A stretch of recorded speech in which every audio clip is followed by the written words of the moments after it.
சந்து பொந்து தேடி பார்த்துக்கணி இவனை எதுக்கு சத்தம் கொடுக்க கொம்ப இல்லை இனி பவனி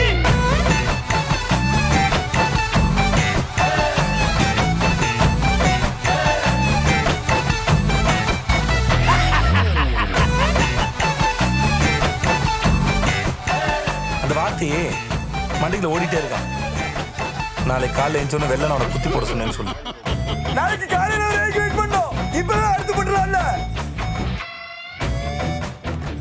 மூடிட்டு சொன்னது செய்.